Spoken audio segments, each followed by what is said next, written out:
SA Duma Tournament under 20 sise-Afrika okuyi-South Africa siKwaZulu ugu i-district. Hey lapha usuku olukhulu sengithi 1-2 Mfuthu ngibona ndala lezi Ntshosho. Hey abantu uNtshosho angazi ukubathanda kangakanani abantu. Senzo wakho omuhle owenzile futhi istandard enasisetha kusuke emuva obaba ubafana Zwane kuze Ronnie Masilela kuwo Sadebe obhekisisa kuyena. Hey awusithathe sila ku SA Duma Tournament sise ogwini kodwa safuna ukunikeza umuntu nje ubani uNtshosho Joe udla kuqala obani thina ngomthetho sabakwazwane. Oh yes Kangangokuthi nje ubaba omunye evukeni olanya ubaba baba izozwane bona bashintsha babuyele esibongweni kodwa ke thina sathi nasifika la sibange sakwazi ukuthi sishintshe ngezathu sokuthi ke ubaba wethanda ukuthi sesikoleni sathi baba kunasidingo sini sokuthi sishintshe manje lesibonge sesibizayo sobuyela kuzwane kulungile nje siyazazi ukuthi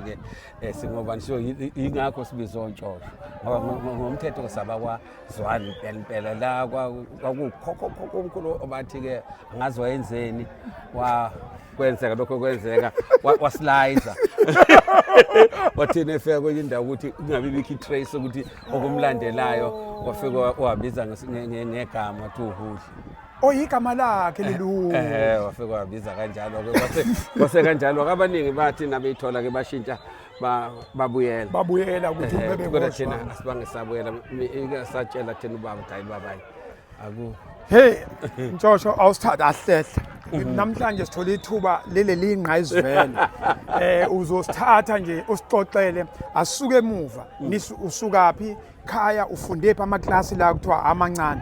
bese ke sizofika la utshele umuntu ngoba iphupho lomuntu kuyenzeka sezingane sicabanga indawo esivela kuyona bese sicanda iphupho lethu ngelivele siqala yikho ngifuna nje usiqala uvela kuphi bisuka kuphi ubaba usuke la endake ebathenjini. Oh yes siyathena ke ubaba usuke lapha ngo1944 no usuke usuke ngo1946 yes waya emahlabathini mina ngazalwa ke emva kweminyaka eyishumi efikile emahlabathini ngo56 yes ngoba sengikhehlanyana nje so fresh yes ubaba wasuka eMnambithi ngoba wayesekhathele ukusebenza iplaza baba ngazi kwakuthini kuya ngoba abantu bonke babesebenza amaplaza wabathi wayishiya phansi sahamba waye kade ephumile eplazini eseGoli wahlangana nabantu bakwaZulu abathi yikhona indawo lonihleze emaplazini wafika baba wathola indawo wathutha ke wayale safikela mina ngizangazalelwa khona umuntu omdala nje owazalelwa le eMnambithi wathi inkani yakhe uyena ke wathanda kakhulu wayithanda kakhulu akasekho ukuthathana kakhulu iChiefs. Oh yes uyena kuphela thina sizalwa kwaZulu ke la mina ngiqala ukungena esikoleni bengina 9 years ngoba ngizathu ukuthi wakufanele indaba ekulusa inkomo. Oh yes kangokuthi nanga unyaka ka9 ngasangena esikoleni nomfowethu ongilamayo naye kongasekho sasishintsha kuyomunye namsomluko ngomunye ukulusa omunye ngolesibili baze basibambe esikoleni basixotsha sobabili uthi yakwenziwa flat ukuthi abantu kuyomunye ngalelanga kuyomunye hayi bazokwasijikela ubaba thola omunye umuntu wayizolusa ke ngabuyela ke esikoleni ngabuyela unyaka usuhambile futhi ngiyakhona usihambile unyaka ngabuyela umfowethu wangena ke ngonyaka olandelayo saqhubeka safunda thina sifundeke kanzima kabi sasifunda lapha esasikhona bekunesikolo sama missionaries amaJalimani. Oh yes kwakunama grade 1 2 3 4 5 6 yes esigcina ku grade 6 yabona grade 1 and 2 ngendlela indawo encane khona ubuhlala ubhekele flathelana uyafundisa lo muthisha ngapha nalo uyafundisa naye eshaya uyazi into ebihlupha lapha uthi lo munye nangabe isuke nje eshaya nalo munye angazi uvele kungena amahlikosi kuthengana kanjani agcina eshaya nangapha isizathu singe ngibona ukuthi sishawa nje ngoba bekushaywa laba oh yes yeah into eyenzeka kanjalo ke saqhubeka ngathi ngayiboarding school ngiya ku grade 7 ngala lapho ke nakuseyisikole futhi sama missionaries sama German la ngafunda khona ke ngaze ngaphasa ku JC sasigcina ku JC oh yes ngizosuka ke manje kufanele ngokwenza u-matric ngesikhathi kufanele ngokwenza u-matric ubaba babethe ngemanzi Mtoti ngaphuma mina ekhaya ngemanzi Mtoti okay ngase ngihlale kakhulu ke kodwa boarding school ngiyiqoqo kwangaphaseki noma wohleli cha ngase ngihlale 5 years ngiqale lapha phansi oh yes so manje ngicabanga nangiphuma ekhaya ngiyamina kwesinye isikole la kuzofika ngiba uBhosho futhi mina ngidibela iPullman ngaya ngafika ngasa eDurban station ngathatha isitimela ngaya kwa-aunt ubaba uthe ungifunela isikole ukuphi u-aunt semlazi ngisuwela nje impela ngiqamba hlazi hayi vele incwadi ayikho ngisho ukuthi iyabhalwa iyofika vele sekwaqedwa ucingo vela lu yebo ngathi hayi mina uthe ubaba ungifunele anti isikole ngizosifuna phela isikole ngathasa ngaphuma nje ngagqoka ekseni ngafaka uthayi wami ngama nje egate ngibona nangumfana ogqoke kahle ngambiza uyapi wathi hayi uya ufunda emenzi wathi emenzi ngihamba nawe wathi sami ngathatha ama results ayingemabili ngathatha lapha ngafika kukhona uqhazo khona uMathabela kanti wangakhona ngasemahlabathini nengifika uyathi ungakuphi ngamchazela wathi ngibona ama results wabheka wase nali class lakho hawu ngangena kanjalo saya la ngangifunda khona no Thanda Ndlovu oh yes no the late umvuseni ke kwakudlala ibhola mina ngangibadlalela ngibadlalela oThanda Ndlovu laba nje safika ke sasagcina ke sangiqethe ngo77 ngase ngiya kwaDlangezwa ke ngale ke 3 years ngahamba ngo1980 ufundelani lapha eDlangezwa ngangenza ifundwanyana nje kodwa ngasuka lapha ngathi futhi ngoba ngikhumbula ukuthi ngisuka lapha ngiqede 8 kwa81 athola qhashwa nje kwa SABC ngathi ngagcwalisa nami ngathi ngagcwalisa la futhi ufuna ukwenza ngathi ufuna ukuba i-sport producer ngaya ngifika lapha ngifike namhlanje basenzisa ngahamba nangifika ekhaya ngithola la ngihlala khona kwaMalume bakusebenza ama-telegram ngaleso sikhathi oh yes na i-telegram ngiyithatha ngiyibona le-telegram ngithi ngiyekamalume ngiyabona ibhalwe mina ukuthi angize for interview ngithi manje ngoba ngiphuma khona hayi ngithi mina ngiyilapha zona ngifika ngiya lapha kwathiwa ne so ufuneka le i-head of i-personal department kwa-SABC ngaya uMr Cooper ngazi noma usaphila ngafika lapha wathi hayi ade ngihlola abantu abebefikile for interviews ngabona le application yakho ngine post enye ela la nginabantu Sotho speaking ababili akusinaye enguni speaking somebody la yes so wangenza hayi wathi wathi ngihamba ngasasa futhi afika enye telegram kwathiwa uzoqala Monday mhla ka1 kwaku 1 May 81 ha kanjalo nje mana ke uqashwa lana ke uzokwenza isport uzoproducer isport ngangi applyele lokho wa-applyele lokho wafika ngakusasa bafike bangishintsha bathi hayi kune post esinayo wena sikuphushela ngayo manje wasebenza ke leyo post oyisebenzayo ujika nini ke uze ngapha ngasebenza ngo81 82 kwakuvele ngesikhathi ngifike bevela ngithi uzokhumbula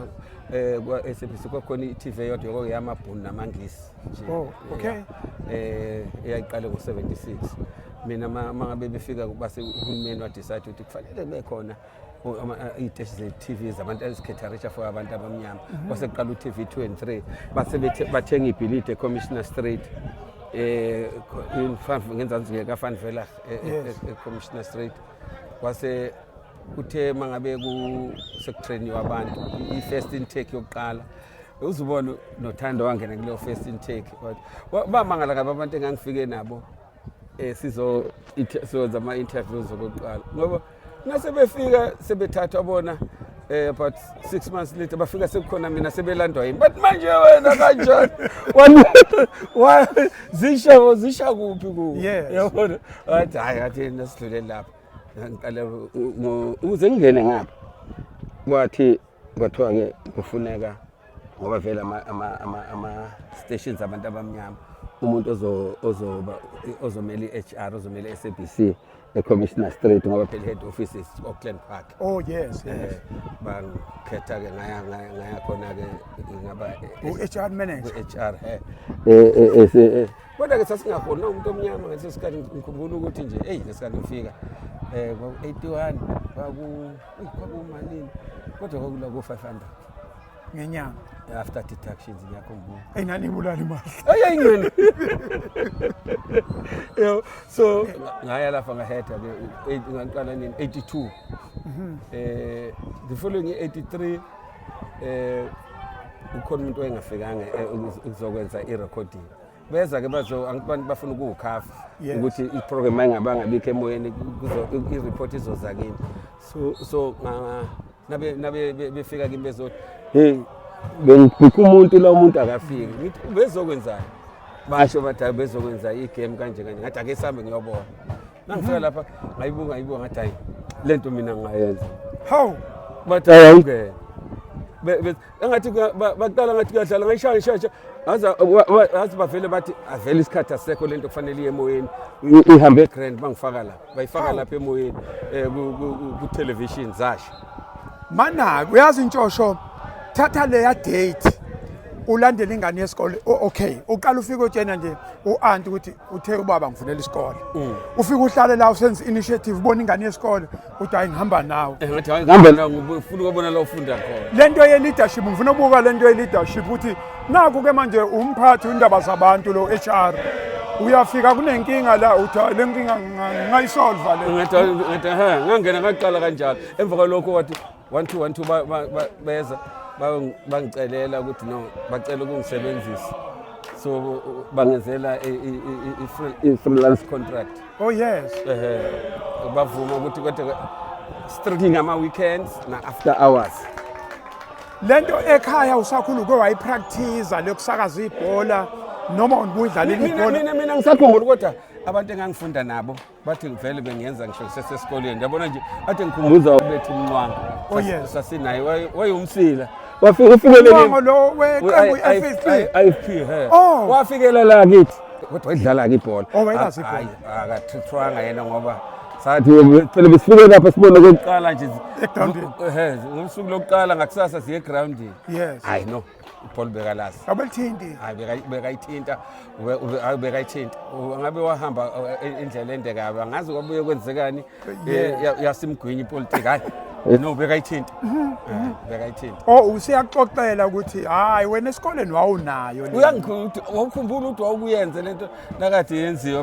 akona ngisakhumbula mina kahle athi ngihlangana naye nje ngikhumbula usakhumbula wena ukhona umuntu into ayenza esikoleni waqhubeka kwaze wafika wayenza wentshosho ususakaza ibhola ikhona into vele ngangithi ngifuna ukuyibuza ibhola angiyazi ukuthi yenza kanjani ngiyibona kodwa umuntu uma usenza umsebenzi isikhathi eside kuba nezinto mhlawumbe ezikutshelana uyazi ukuthi ibhola ngendlela olusakaza ngayo ungaze uthi abadlali batshelwe wena khona igame wakwayisakaza ufike uthi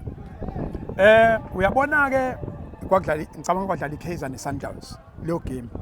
angazi iSundowns noma yageja amathuba awu2 kwakuse not point blank bese uthi ke uyabona ke uma sebeke benza njena kuKaizer mayigeje kanjena izadliwa izadliwa iyo phela lento yenza ukuthi abalandeli bebhola begcina bethi untshosho ufavor i-team ethile uyizwa kanjani ukuthi mase kuzongena igoli futhi uyasho early uthi yabona njengamanje selizongena ke liyanuka uthi ungakaqedi beningena ithini into awuxoxela umuntu usukizwe kanjani yabona mina noma ngangenayo italent engaka ebholeni. Yes. Kodwa enye into yangibulala ngisese-boarding school ngangimncane. Angibe ukuthi naklazi wena mhlawumbe sodlala igame. Nahlezi ke kuthiwa madoda nibona kanjani sixoxa nje kwakungekho coach. Kwasihlale nje ngixoxa. Manje ama-ideas ami engangiwabeka nokuthi ayifika sebenze nange half time bengibizi laba igenge endala mina ngisandofika ukuthi hey ubone kanjani first half ngifike ngibatshela kangokuthi mina ngagcina ngingasadlali ethimini enkulu sekuthiwa ngidlale ethimini encane ngoba befuna ukuthi nasebedlala la i-senior team ngibe khona ngikwazi ukubatshela pinpoint ama mistakes ngiba correct njalo into angazi isikhathi esiningi kuyazenzakalela kimi kuya ukuthi into nangibona ukuthi yazi le nangenze ukuthi nokuthi nangashintsha kanje wenze nje wena usibulala kanje bebethi nabebuyela belungisa lezo zinto abakore eswini thina ke sasine team encane kabi ngoba kwakuyisikolo samaJalimani babe amaRoma wawungathathwa nongasonto eRoma. Oh yes. So i-team yethu as a result yayiba limited uthola ukuthi abadlali lezi ezingezwa izona ezinesiphiwo. Yes lapha egroundini engekho kahle eklasini ayikho iganda head kodwa mfake la. So iyo ke sasine team encane kodwa babe ngangize ngicela ukuthiwa okay nangabe siphumile angithi nawuphumile thina ngesikhathi sethu bekuthi naniphumile nodlala nesinye isikole kuthiwa ureferee uzoba owenu nina enihambile. So ngingacoacha team kuthiwa indoda akekho omunye uzoreferee bamba impempe kodwa nge-half time uzosithela ngale nangabe kuyi-half time sithela ngale kwebhasi kungena ebhasini bethi ubone kanjani bathi yenze nje wena usoba i-offside wenze ngibakhoche lalela wenze nje nangempela ke phela ungeke ungabambeli isikolo sakho uphethe impempe mana ntshosho bethi uyayikhocha kodwa kuyimini ureferee cha simjwayele ugodlala ngithi wayekhona ugodlala umuntu ozoba sepalini aphinde uyodlala ngiyaqala ukuzokhona umuntu othi ngibe ureferee ngibe ucoach ngiyaqala angithi wayengekho omunye umuntu oyengaba ureferee so igenge yethu esikoleni angithi inini efanele nize noreferee babazi kahle ukuthi okay lesikole besithi vele ubamba impempe noma ngabe ucoach ubamba impempe ngazi ngangikwazi nokusondela kumuntu nje kulale suka kulomuntu noma yenze nje ngizomjaja lo myeka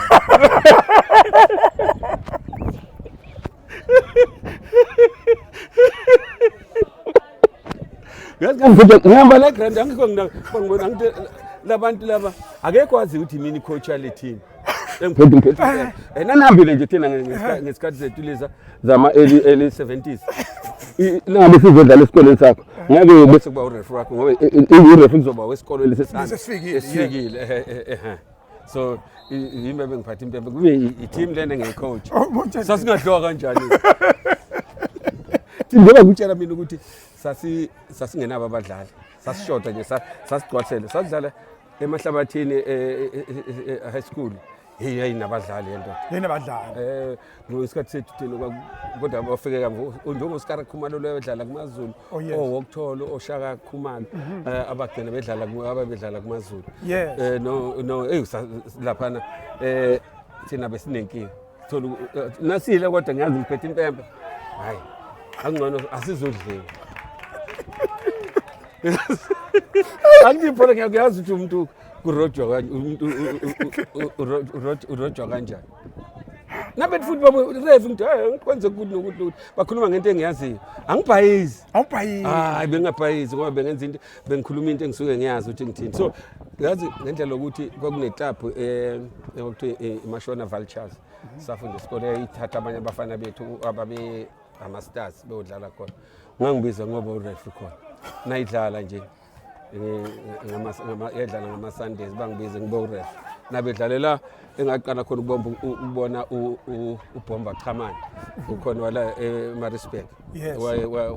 wadlala ku-Chiefs edlalela i-team abebesuke nayo la eMaritzburg yazi lo washaya ipali lithi wayinde shot elinye lo muntu kwi-Chiefs bamanzi ukuthi phela manje sekusele omunye wabantu abaqala abadlala ku-Chiefs uBhomba Qhamane wayineshoti elisimangaliso indaba yenethi yayingakabikho inethi yayikhona inethi yasikhona Yes. inethi enethi imvula ishaya idabuka ubhobho oyishaya idabuke lehlala lapha ingakhishwa lengakhishwa engakhishwa ehlala lapha emapalini hayi oyishaya idabuka ubhobho nakashaya ibhola langena lapha la laliphuma phezulu ngendlela ayineshoti ngakho kwakunomunye umfana ofunda emahlabathini wakuthiwa wakwazwana kuthiwa umanesi wayekade efunda emahlabathini sesifunda ngapha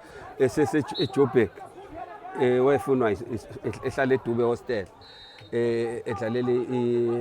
Mahlabathini Heroes na angisathi wafika iSwallows Andres Maseko noMphosho bezomfuna ayizala nazo ezakithi lezi zanqaba ezanqaba yazi banqaba lo mfana ngabe wahamba ukuthi banqaba naye bedlala ehlathini bona badlala ehlathini badlala ehostel eDube ulona usethole sebembonile engaya kwi-light babembonile uAndres Maseko befike bezomfuna hayi bala naye wathiwa oqala sizoze sinishaya mani lona buyana ongenduku ke manje yo thina hayi kwakumnandi kodwa ngekhathi zethu ya mhlambe ke abantu namhlanje balitholile ithuba lokuthi ngoba ibihlupha nami ibingihlupha ntshosho le uyabona mawusuthi lizongena igoli hayi futhi uvela ubeke uthi uyabona ngoba befike bashweba leli baphinde bashweba leli uyabona ke icase angazi noma wawuyizwa lapha iyona angazi noma uneyinhlangani zayo ayichisipele ayidlaleni nabadlali yena abadlali uyazi khona into abantu abaningi abangazayibona yabona uPatrick Ace Swelenga yes uma ngabe noma ngabe iChiefs iyadliwa noma iyawina uAce masefuna nje ukore lakhe igoli ubumbona ubumbona uAce abamba ibhola liphasa acasha abamba ibhola aphasa acasha uyombona nje lapho uAce yes engahamba nje yedwa engamakwe umuntu afika ashaya net ngendlela iChiefs ngendlela eyayinenhlanhla ngakhona kodwa ngeke ngithi ayinenhlanhla kusho ukuthi babe neso lokubona italent ngoba nongabheka abadlali abasukela ku-province oMgaba Badlamini oBhiza Dlamini uBhiza Dlamini ke wayeqeda uBhande yona player eyadla ugudu uBhande ngithi uBhiza Dlamini ubaba kaNkanyiso ube ngathi unebatha ube kanje ungabathi engamboni ukuthi ushaya nini smash amagoli awu5 abadlali balike uzokhumbula ke ufuna umazi uSamora Khulu yes ayifaka iphandla zitwana Samora Khulu abadlali Chiefs eyafika yabathatha omahlalela Hadebe la eLamont bafika yena sike sihlaleke naye ngesikhathi nami sengisebenza nje sihlale naye lapha wayehlala kubuka Kaizer ePhefeni ngesikhathi efika igoli ezodlala ku-Chiefs so nje yabona nje le province nje ayikho into engijabulisa njenga eyenziwa uThombeni yes uSiboniso Duma ayikho into engijabulisa njengalezi futhi sesike sathi uxoxa naye ekhuluma ngokuthi ufuna ukuhlanganisa lama tournament amaningi ama-tournament osangweni uma lokhu njalo umfana lo kaMkhize yes ikhaba cup wonke la enziwa ama-legends wethu ukuthi ufuna ukwahlanganisa in fact ufuna ukuhlanganisa ama-academies kwenza ukuphume i-academy enkulu futhi ngendlela esike ngixoxe naye uorganize izinto nokuphatha nje izinto uyakwazi ibhola phela ibhola liqalile ibhola liqalela sukela komlambithi liqalela ibhola wafika iGauteng ifika nje manje laba bazos overtake overtake manje bas overtake kamuva lapha ibhola belila njoba manje uthola ukuthi abantu abaningi sebe ubone isupport ngoba yazi isupport iteam ayizuba nesupport ingawini ngeke nje uzibone nje kuwina ko-Pirates ko-Chiefs ko-Sundowns ubona i-Sundowns manje idlule kudala amazulu iphutha ke lenzeka kumaZulu zokhumbula ukuthi ibisupportwa amaZulu so i-team yaseNdlunkulu so abantu abakonongoma ababesebenza koMagenqe lenkampani lezi ezinkulu zavalwa ngesikhathi kuvalwa ngo-76 kuvalwa lezi inkampani bahamba abalandeli abantu abaningi babuyela emakhaya abantu ke bebebadala abanye sebashonaka abaningi abaningi manje into eyayenza ngithi bebehlala la ebona la behlala khona besebenza la eThekwini izingane zisemakhaya so yayingakwazi lento ubaba usupport amaZulu ingane le ekhaya ayazi lutho ayazi lo lento iyadala ke leli igeba igeba nje ngoba uzungu nondlela nalaba abafana abaqhashile kufanele phela team win iteam kufanele wena kufanele ufanele azi uGwabini team kufanele win ngeke nje ukulandelana lapha nangabi yawo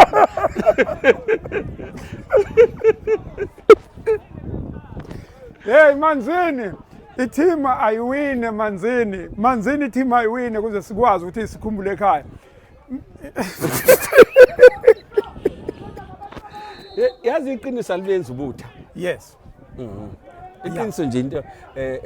ekufanele njalo nasabantu sikwazi ukuthi sikhuluma umuntu ungalokhu ugwegwesa nje ukhuluma into njengoba yes iyalaphana lo iyalaphana funa sibridgelele ile gap le ukuthi ekhaya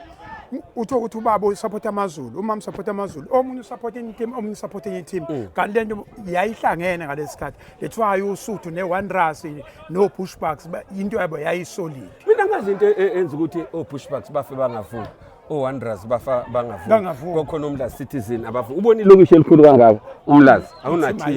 awuna team umkhulu kaphela umlazi umkhulu kakhulu umlazi kufanele ngabe i-team eyayikhona bayaba khona edlale lo sisilichiliza lo team kodwa ayihlala iyahamba yabona elite le yakho amashe edlalela omajuba makwazi lo team leyo ngeke ungitshela ukuthi ungani lama team ukuthi angafu ama union amajeka nosikara khumana wadlala kuwa amajeka ukuthi akavuki ngani lo ma team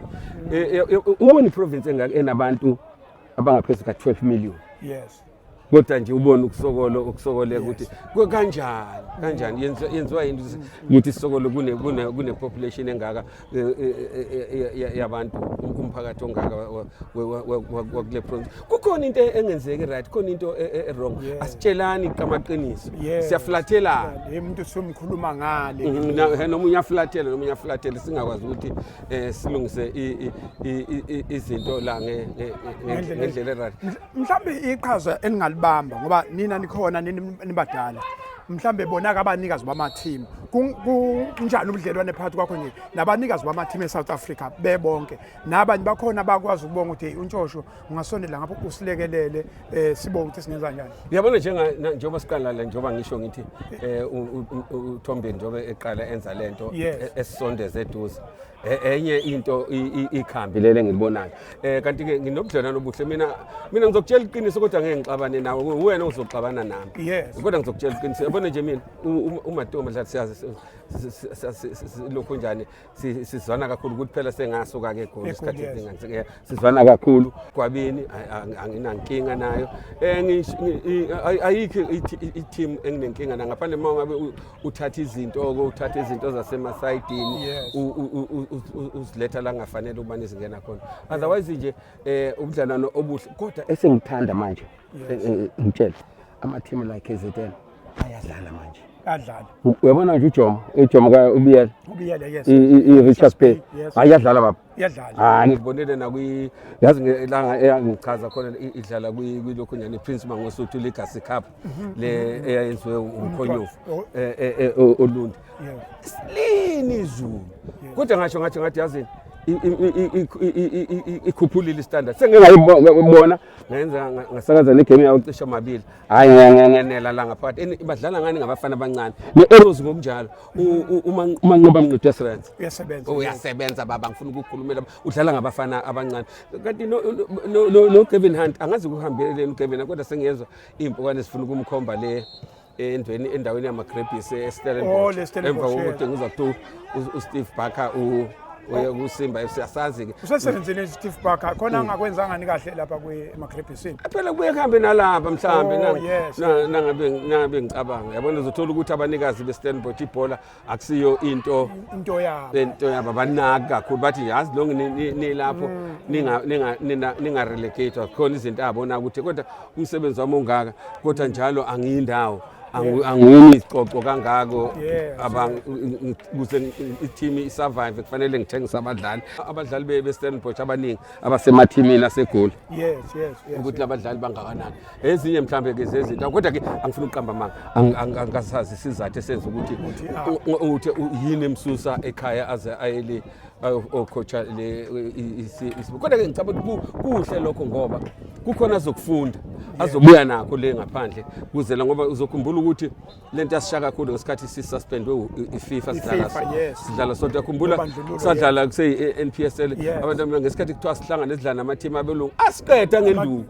olusitano no Akata Shepherds no Hellenic babengawashaya amateam abantu abamnyama kwakumhlabaphisho babengashaya khumbula iDurban City shaya iSwallows la eKings ngakukhona ebusuku eshango 4 beshawa Andres Maseko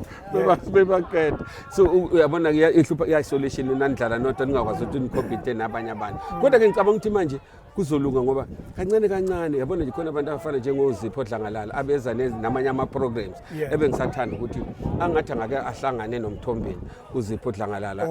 lento ayiphethe kuba kuningi izinto asebhalile okufanele ngabe uSafi yathathwa asebenzisa ngakasebenzisa ukuze kube manje kodwa ngicabanga ukuthi ezinye zezinto lezo sengeke ngayibheka ama manuscripts akhe nangithi ngiyayifunda lento but lento iyasebenza kodwa ke azovuleka amehlo ngelilanga bayibone mhlambe bayithathe bayisebenzise uthi maze sivala uthi uMthombeni ufuna ukube bekumaskandi besothi ufuna ukwenza ingoma kazwe lonke le tournament kufuneka ama tournament kube i-tournament enkulu yase KZN so nina nithi hayi amaqhinga namacebo niyamnika amaqhinga thina yabona kuyasiza abantu abafana nabo futhi ke isikhathi sabavumela ngicabanga ukuthi izobe yokuqala lento futhi angikhona ukuthi khona ezoba ngcono ukusebenzela ukukhulisa ibhola lethu nokukhulisa abafana bethu ngoba uzokhumbula phela mntaka baba ukuthi umsebenzi ayikho awekho amantoho kodwa kwezemidlalo amathuba khona ngakho ke yini eyenza ukuthi kungahlangana kulungisa indaba yezemidlalo noma ngasebhola kuphela basebenza ukuthi abantwana azi umntwana ukuthi mangisebenze kanzima la ngizophila ngizokwazi ukwakha ikusasa lami ikusasa ngishintshe nempilo yabantu basekhaya nempilo nje yendawo la ngisuka khona asivale Ntshosho sivale ingane efuna uba uNtshosho nje qala yini ezoyenza ingane ziyafuna ziyayilalela iradio futhi sasicabanga ukuthi iradio iyophelelwa amandla iradio ngayiphelwa amandla iyohlala ikhona singaba khona amanye ama platform kodwa iradio ihlala ikhona mase siye ebholeni thina silinda uNtshosho ingane efuneka iyenzeni ingane kuba sizoguguzela ngendlela engafani ufuna ukuba usakaza ibhola yini le ekwenza ukuthi ngoba phela bakhona abathakaza bese bephela endleleni yini le ekwenza ukuthi uthola ukuthi ibhola uyalisakaza ligcina usulisakazile ugcina usulisakazile ligcine seliwena okokuqala fanele abantwana bethu baye esikoleni isikole bangasibalekeli isikolo kuyafuneka ngoba yabona lena i-industry ehluphayo ngoba amathuba akhona isikhathi esiningi aqashile kuya nokuthi nje ube nayo inhlanhla waqondana ngesikhathi esithize waqondana nabo baningi abantwana abanalo leli talent kodwa yabona nje kufana njengomfana lo umapensela nangu ulukhunjane uqhamukile ngokuthi naye wayebukela kuthina wafikela ufake zakhe izinto ulakhile manje igama lakhe abaningi ngabatshela ukuthi uyile esikolweni ubenza into lezikakhulukazi njengento ze-television ngakho ke izinto ezifana nalezi akhona ama-courses kuma-technical fanele bawathathe bese kuba khona ke phela nokuthi ke ngoba yonke ungayenza imisebenzi nami ngeke ngenze yonke imisebenzi njengoba ngenza ukuthi sengathiwa ngihlakaniphele yonke into nokuthi ke isuke ithuba liyavela ngaleso sikhathi kodwa nje engeke ngikutshele ukuthi okay ngiyakubona mfana ngiyayithanda lento kodwa hamba esikoleni le yokwenza lo msebenzi into e-part time le isikhathi esiningi akukho full time cha lo msebenzi lo esiwenzayo awukho full time nathi besiwenza nje kodwa singekho full time kusenze senze eminye imisebenzi siye nje ngaleso sikhathi lapha sibuye into enjalo nje kodwa ke isikhathi esiningi nenhlanhla ukuthi uqondene ngesikhathi kufuneka abantu ifame nina abadala nikwazi kanjani kuyibamba ifame inganibulala ingqondo lento yodumo nikwaza kanjani ukuyibamba nje ngiyangibula le ngqondo ngoba okweni kwehlukile kunokwethu kwanzima kodwa thina sikhule kwesinye isikhathi yes lapha bese sawazi ukuthi into ephambili inhlonipho nakwazi ukuhlonipha omunye umuntu omdala olingana naye omncane sakhula kanjalo ngoba okunye nenye into njalo nokuphapha kuyashayana okuphapha kukodwa nje kukodwa nje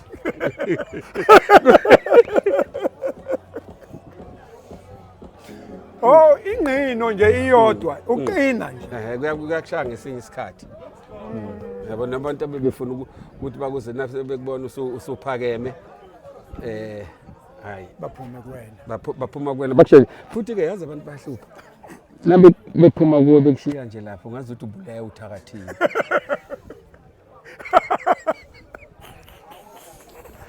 abantu bephuma kuwe hayi bathi monyu ngathi batshelene ngathi batshele babiza monyu bakhohle nabo abantu ubaphaphela ungenze izinto ezilula ayikho into edlula ukuhlonipha kodwa ke phela asifani nokubathanda nje abantu yes ubathanda abantu bahloniphe noma yazi ngesinye isikhathi ukuthi noma umuntu omunye ekhuluma into ongayenza uhlekele nje yes awulahlekelwa lutho akulahleki lutho hayi akulahlekelwa lutho noma abanye bebhala ngawe bebhala umathanda awunasikhathi sokuphendula lezi zinto uzotholana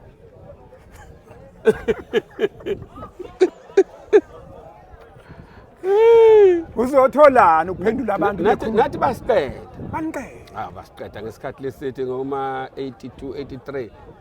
hayi futhi kwangathi bathunyiwe wangathi bathunyiwe umuntu mhlambe abomonyanga abangathandodo ongabe walala ayivuka manje usesekhona lapha kwake kwenze ukuthi nokuthi zazikhona lezo khathi zikhona lezo khathi enzima futhi hayi ukuthi zikhona la kule ndima kuphela zikhona kuyo yonke indawo Joshua ngiyabonga kakhulu qhawela kithi siyabonga kakhulu baba siyabonga sengenqala utshele lento Mthombeni ukuthi iqhubeke nalento eyenzayo aqhubeke nalento yabona ke ibhalwe success lento ibhalwe impumelelo asame siyingakena simtshene siyabuya asame simtshele eduzana ukuthi lento ibhalwe success kwi-interview yethu uthi ufuna ukwenza i-tournament ngolimi lomaskandi ngabe i-World Cup yengoma sifuna ukuthatha leyo shape uthi ibhalwe uthini lento ibhalwe success babongayeki njengoba uthi uyiqala le idea futhi ke iyona ezosiza yonke intsha futhi ke ngendlela okwenzeka ngakhona ngicabanga ukuthi ne-unemployment izokwehla kakhulu uma ngabe kwazi ukuthi abantwana bethu bathola amathuba okudlala bebancane ngoba njengamanje entweni lezemidlalo the sky is the limit kuyintsha yethu siyabonga kakhulu njengobona nje kulo Sherman Richards Bay the Rich Boys uzozibonela ngamehlakhe abafana abancane and uyalibabaza italent so konke lokho nje kuyasijabulisa kakhulu Joman ukuthi ke bona bavale bhuthini akadlali usihlala hayi uyazi ngibabonile abafana ngababona na kwi president ngosuthi lini izulu hayi baba hayi uphethe intwana futhi ke ngicabanga ayaqala ama team kwi province ethu ukuthi manje njoba nenza nje kisho ama team onke lisebenzise abafana abancane istandard isikhuphuke sibe kanje into kanti ngibone nabantu nabadlala angisho ukuthi abadlali abadala fanele baye ngoba experience yafuneka kodwa engibona la ema teamini manager enza onke Madlogo bafethu awungibone ngokusheshsha